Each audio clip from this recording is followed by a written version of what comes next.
নমস্কাৰ, মই মজিদ। বন্ধুসকল, বলগতে চাওক আজি 9টা গুৰুত্বপূৰ্ণ খবৰ। প্ৰথমটো খবৰ, ৰাজ্যবাসীলৈ ভাল খবৰ। এতিয়াৰ পৰা হাট বজাৰত মহলদাৰে সংগ্ৰহ কৰিব নোৱাৰিব কৰ। বজাৰৰ ক্ষুদ্ৰ বিক্ৰেতাই দিব নালাগে কৰ। স্থায়ীভাৱে থকা বিক্ৰেতাৰ পৰাহে কৰ সংগ্ৰহ কৰিব পাৰিব মহলদাৰে। এই সন্দৰ্ভত কঠোৰ হৈ পৰিছে ৰাজ্যৰ মুখ্যমন্ত্ৰী হিমন্ত বিশ্ব শৰ্মা।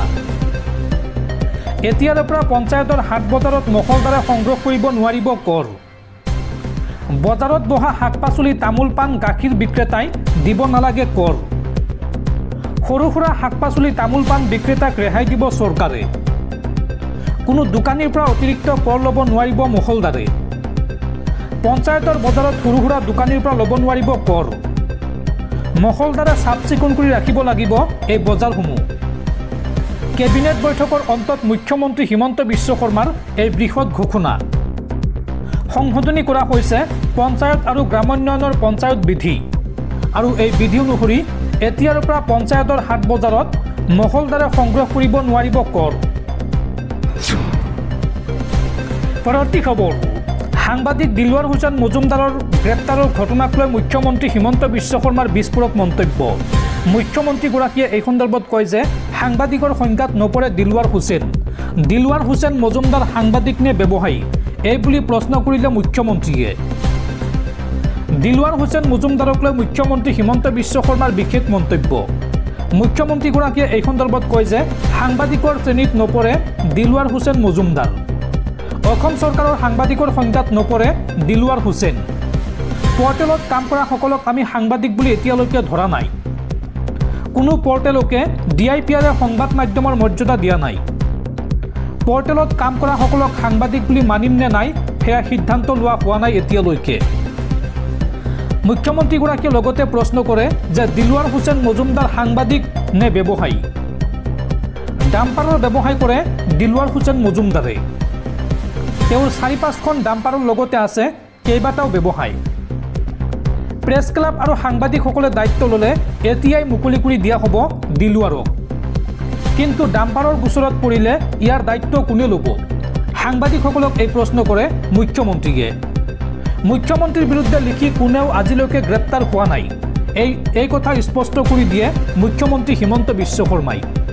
মুখ্যমন্ত্ৰীগৰাকীয়ে লগতে কয় যে বড়ো সম্প্ৰদায়ৰ এজন লোকক ঘৃণনীয় ব্যৱহাৰ কৰিছিল দিলৱাৰ হুছেইন মজুমদাৰে, আৰু ইয়াৰ উপৰিও সাংবাদিকজনে দাবী কৰিছিল বহু পৰিমাণৰ ঋণ, যি এপেক্স বেংকৰ গোচৰত গ্ৰেপ্তাৰ হোৱাৰ অভিযোগ উত্থাপন হৈছে। সেই বেংকত হেভি এমাউণ্টৰ লোন বিচাৰিছিল বুলি মুখ্যমন্ত্ৰীগৰাকীয়ে মন্তব্য কৰিছে। দিলৱাৰ হুছেইন মজুমদাৰক লৈ মুখ্যমন্ত্ৰী হিমন্ত বিশ্ব শৰ্মাৰ এই মন্তব্য। পৰৱৰ্তী খবৰ, শিক্ষকৰ চাকৰিক লৈ ডাঙৰ খবৰ।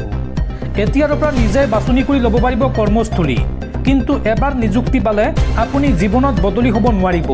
অৰ্থাৎ যিখন স্কুলত আপোনাৰ পষ্টিং হ'ব তাৰ পৰা আপুনি জিন্দগীত ট্ৰেন্সফাৰ ল'ব নোৱাৰিব। এই সন্দৰ্ভত মুখ্যমন্ত্ৰী হিমন্ত বিশ্ব শৰ্মাই কৰিছে বৃহৎ ঘোষণা। শিক্ষকৰ চাকৰিক লৈ ডাঙৰ খবৰ। এতিয়াৰ পৰা নিজে বাছনি কৰিব পাৰিব কৰ্মস্থলী, কিন্তু এবাৰ নিযুক্তি পালে জীৱনত নহ'ব বদলি। লাহে লাহে স্কুল কৰ্তৃপক্ষকে দিয়া হ'ব এই নিযুক্তিৰ দায়িত্ব। প্ৰাথমিক শিক্ষকৰ ক্ষেত্ৰত আহিব নতুন নিয়ম। নতুনকৈ নিযুক্তি পাবলগীয়া শিক্ষকৰ বাবে হ'ব এই ব্যৱস্থা। ৰাজ্যৰ মুখ্যমন্ত্ৰী হিমন্ত বিশ্ব শৰ্মাই কৰিলে এই ডাঙৰ ঘোষণা। দৰ্শকসকল, আৰু বহুতো গুৰুত্বপূৰ্ণ খবৰ আছে। তাৰ আগতে আপোনাক জনাওঁ যে যদি আপুনি এতিয়ালৈকে এইটো ভিডিঅ'ত লাইক কৰা নাই তেন্তে এতিয়াই ভিডিঅ'টোত লাইক কৰি দিয়ক, আৰু এনেকুৱা ধৰণৰ ভিডিঅ'সমূহ নিতৌ চাবলৈ চেনেলটো ছাবস্ক্ৰাইব কৰি কাষত থকা বেল আইকনটো প্ৰেছ কৰি ৰাখক। পৰৱৰ্তী খবৰ, আধাৰ কাৰ্ডক লৈ জৰুৰী খবৰ। ভোটাৰ কাৰ্ডৰ সৈতে এইবাৰ লিংক কৰিব লাগিব আধাৰ কাৰ্ড। যদি নকৰে তেতিয়াহ'লে বিপদত পৰিব আপুনি। নিৰ্বাচনী আয়োগৰ কাৰ্যালয়লৈ গৈ আপুনি কাৰণ জনাব লাগিব। ভোটাৰ কাৰ্ডৰ সৈতে লিংক কৰিব লাগিব আধাৰ কাৰ্ড। আধাৰ কাৰ্ডৰ সৈতে ভোটাৰ কাৰ্ড লিংক নকৰিলে বিপদত পৰিব আপুনি। আধাৰ নম্বৰ দিবলৈ ইচ্ছা নকৰা ভোটাৰ যাব লাগিব নিৰ্বাচনী আয়োগৰ কাৰ্যালয়লৈ। নিৰ্বাচন পঞ্জীয়ক বিষয়ৰ সন্মুখত উপস্থিত হৈ জনাব লাগিব লিংক নকৰাৰ কাৰণ। আধাৰ কাৰ্ডৰ সৈতে ভোটাৰ কাৰ্ডৰ লিংক সন্দৰ্ভত পুনৰ নিৰ্বাচনী আয়োগৰ জৰুৰী নিৰ্দেশনা উল্লেখযোগ্য যে কিছুদিন পূৰ্বে নিৰ্বাচন আয়োগ কেন্দ্ৰীয় গৃহ মন্ত্ৰালয় আৰু UIDAIৰ মাজত হৈছিল বৈঠক আৰু এই বৈঠকত ভোটাৰ কাৰ্ডৰ সৈতে আধাৰ কাৰ্ড সংযোগ কৰিবলৈ জাৰি কৰা হৈছে নিৰ্দেশনা আৰু শীঘ্ৰেই দেশত আৰম্ভ হ'ব ভোটাৰ কাৰ্ডৰ সৈতে আধাৰ কাৰ্ড সংযোগীকৰণ প্ৰক্ৰিয়া বা লিংক কৰাৰ প্ৰক্ৰিয়া পৰৱৰ্তী খবৰ পুনৰ গ্ৰেপ্তাৰ কৰা হ'ল সাংবাদিক দিলৱাৰ হুছেইন মজুমদাৰক কাৰাগাৰৰ পৰা ওলোৱাৰ পিছতে পুনৰ গ্ৰেপ্তাৰ কৰা হৈছে সাংবাদিকগৰাকীক পুনৰ গ্ৰেপ্তাৰ কৰা হ'ল সাংবাদিক দিলৱাৰ হুছেইন মজুমদাৰক কাৰাগাৰৰ পৰা ওলোৱাৰ পিছতে পুনৰ গ্ৰেপ্তাৰ কৰা হৈছে সাংবাদিকগৰাকীক দিলৱাৰ হুছেইনৰ বিৰুদ্ধে নথিপত্ৰ চুৰি হোৱাৰ অভিযোগ উত্থাপন হৈছে এপেক্স বেংকৰ তৰফৰ পৰা এই সন্দৰ্ভত ৰুজু কৰা হৈছিল গোচৰ ষড়যন্ত্ৰমূলকভাৱে পূৰ্বৰ গোচৰতে পুনৰ নতুন ধাৰা সংলগ্ন কৰি গ্ৰেপ্তাৰ কৰা হৈছে সাংবাদিকগৰাকীক পানবজাৰ থানাত ৰুজু কৰিছিল 110 আৰু 111/2025 নং গোচৰ 110/2025 নং গোচৰত বুধবাৰ আদালতে জামিন মঞ্জুৰ কৰিছিল সাংবাদিকগৰাকীৰ আৰু 111/2025 নং গোচৰৰ কেওটা ধাৰাই আছিল জামিনযোগ্য আৰু আজি মুকলি আকাশৰ তললৈ ওলাই অহাৰ কথা আছিল দিলৱাৰ হুছেইন মজুমদাৰ কিন্তু জেলৰ পৰা ওলোৱাৰ পিছতে পুনৰ গ্ৰেপ্তাৰ কৰা হৈছে সাংবাদিক দিলৱাৰ হুছেইন মজুমদাৰক পৰৱৰ্তী খবৰ সংখ্যালঘু মুছলমানক লৈ পুনৰ বিস্ফোৰক মন্তব্য মন্ত্ৰী অশোক সিংঘালৰ মন্ত্ৰী অশোক সিংঘালে এই সন্দৰ্ভত মন্তব্য কৰি কয় যে গোৱালপাৰাৰ চিনাকি আছিল আগতে ৰাভা বড়ো ৰাজবংশী কিন্তু এতিয়া চিনাকি হ'ল আব্বাছ জামাল আহমেদ ইয়াৰ পূৰ্বে মন্ত্ৰীগৰাকীয়ে গোৱালপাৰা মানেই দাড়ি টুপি পায়জামা বুলি মন্তব্য কৰিছিল আৰু এই মন্তব্যৰ পিছতে ৰাজ্যজুৰি মুছলমান সমাজৰ মাজত প্ৰতিক্ৰিয়া দেখিবলৈ পোৱা গৈছে মুছলমান সমাজে মন্ত্ৰীগৰাকীক ক্ষমা খুজিবলৈ দাবী উত্থাপন কৰিছে পৰৱৰ্তী খবৰ 3 মাহৰ অন্তত উগ্ৰপন্থী সংগঠন আলফা স্বাধীনে মুকলি কৰি দিলে অপহৃত ব্যৱসায়ী বাহাদুৰ ছেত্ৰীক উগ্ৰপন্থী সংগঠন আলফা স্বাধীনে মুকলি কৰি দিলে ব্যৱসায়ী বাহাদুৰ ছেত্ৰীক প্ৰায় 3 মাহৰ পিছত নিষিদ্ধ ঘোষিত সংগঠনটোৱে বৃহস্পতিবাৰে ব্যৱসায়ীগৰাকীক মুকলি কৰি দিয়ে জানিব পৰা মতে ভাৰত ম্যানমাৰ সীমান্তৰ সমীপত অপহৃত ব্যৱসায়ীগৰাকীক মুকলি কৰি দিয়া হয় উল্লেখযোগ্য যে জাগুনৰ 10 মাইল অঞ্চলৰ পৰা তেওঁক অপহৰণ কৰিছিল নিষিদ্ধ ঘোষিত উগ্ৰপন্থী সংগঠনটোৱে খবৰ অনুসৰি জাগুনত থকা শিলপুৰীৰ স্বত্বাধিকাৰী ছেত্ৰীক নিষিদ্ধ ঘোষিত উগ্ৰপন্থী সংগঠন আলফা স্বাধীনৰ 7জনীয়া অস্ত্ৰধাৰী যুৱকৰ এটা দলে 2024 চনৰ 18 ডিচেম্বৰত জাগুনৰ এটা মিলৰ পৰা অপহৰণ কৰিছিল উল্লেখযোগ্য যে বাহাদুৰ ছেত্ৰীক সংগঠনটোৱে কি কাৰণে অপহৰণ কৰিছিল আৰু কিয় মুকলি কৰি দিলে সেই সম্পৰ্কে এতিয়াও স্পষ্ট তথ্য পোহৰলৈ অহা নাই অৱশ্য বাহাদুৰ ছেত্ৰীৰ পৰা অসম আৰক্ষীয়ে মন্তব্য লিপিবদ্ধ কৰি ঘটনাৰ বিষয়ে তদন্ত চলাব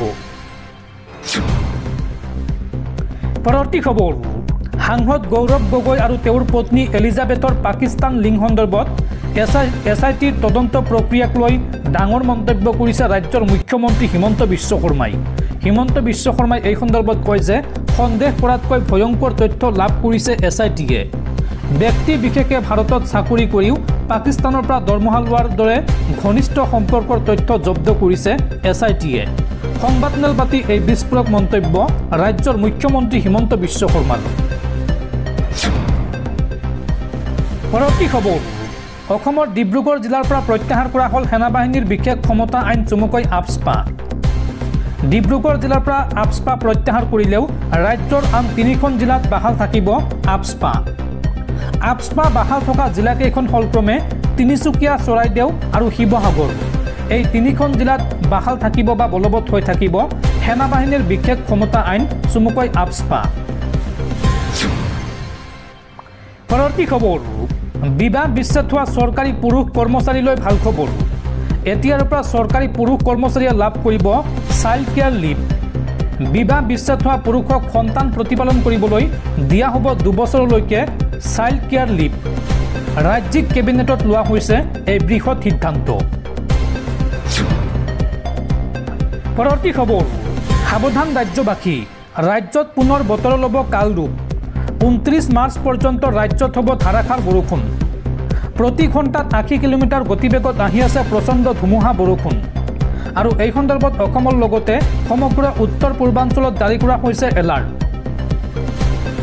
প্ৰতি ঘণ্টাত 80 কিলোমিটাৰ বেগত আহি আছে প্ৰচণ্ড ধুমুহা বৰষুণ ধাৰাসাৰ বৰষুণৰ লগতে ঠায়ে ঠায়ে হ'ব প্ৰচণ্ড শিলাবৃষ্টি 29 মাৰ্চ পৰ্যন্ত ৰাজ্যত হ'ব প্ৰচণ্ড ধুমুহা বৰষুণ অসম আৰু উত্তৰ পূবত এই সন্দৰ্ভত জাৰি কৰা হৈছে য়েল্লো এলাৰ্ট আৰু এই সন্দৰ্ভত ৰাজ্যৰ কেইবাখনো জিলাত এলাৰ্ট জাৰি কৰিছে বতৰ বিজ্ঞান কেন্দ্ৰই জিলাকেইখন হৈছে ক্ৰমে তিনিচুকীয়া ধেমাজি ডিব্ৰুগড় লখিমপুৰ আৰু বিশ্বনাথত জাৰি কৰা হৈছে এলাৰ্ট এই জিলাকেইখনৰ উপৰিও অসমৰ আটাইকেইখন জিলাতে কম বেছি পৰিমাণে বৰষুণৰ সম্ভাৱনা আছে প্ৰচণ্ড ধুমুহা বৰষুণৰ লগতে এই সময়ছোৱাত হ'ব শিলাবৃষ্টি আৰু বজ্ৰপাত এই কথা জনাইছে বতৰ বিজ্ঞান কেন্দ্ৰই